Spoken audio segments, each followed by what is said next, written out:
1. You can either love or understand women. You can't do both. She can either get a beta or sleep with an alpha. She thinks she can do both. Moreover, she thinks she can divorce you to take half your stuff and accuse you of cheating first while she's the one doing it.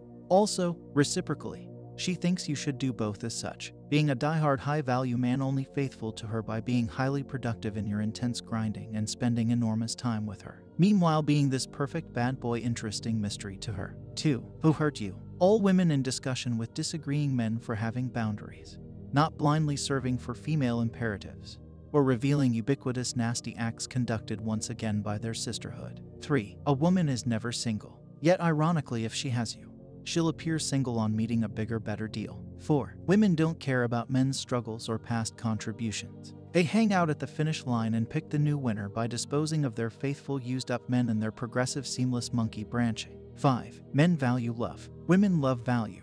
Men love idealistically. Women love opportunistically. Men love women for who they are. Women love men for what men can do for them.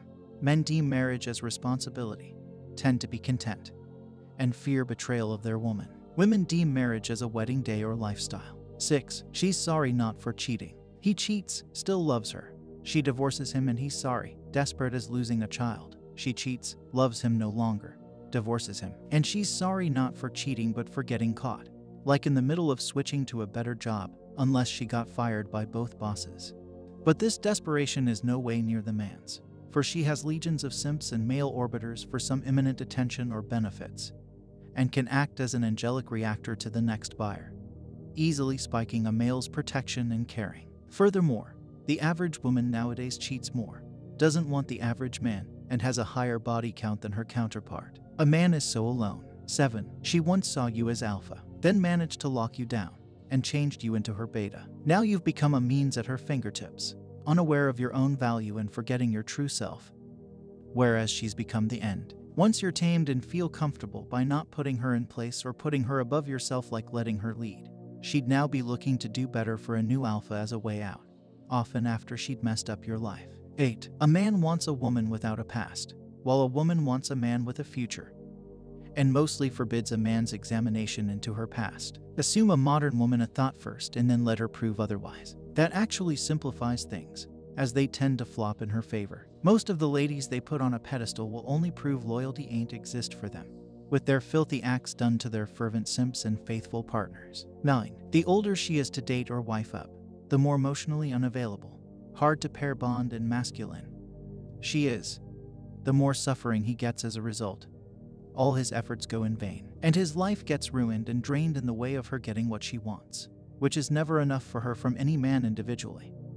Not even a thank you or slight recognition, but detestation from her after all these efforts of the victim. 10. Whoever needs the other less has more power. If she makes rules instead of breaking rules for you, you're her beta. She sees you just like shopping, while so many of you see her as a job interview. Instead, you need to look like a brand new limited edition Rolls-Royce in town for a short stay. 11. She's not yours. It's just your turn.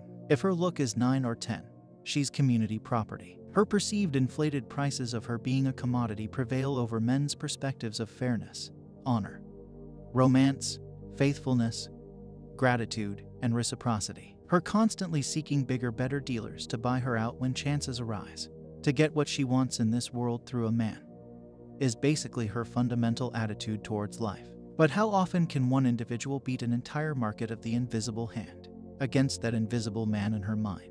12. Game, look, and affluence. The 3 pillars in a man's value towards women. Having 2 or 3 is best. If only one to choose, it's a game, also the quickest. Apply them corresponding to a woman's strategy, or differently weighted dominant factors regarding her needs and her stage of life.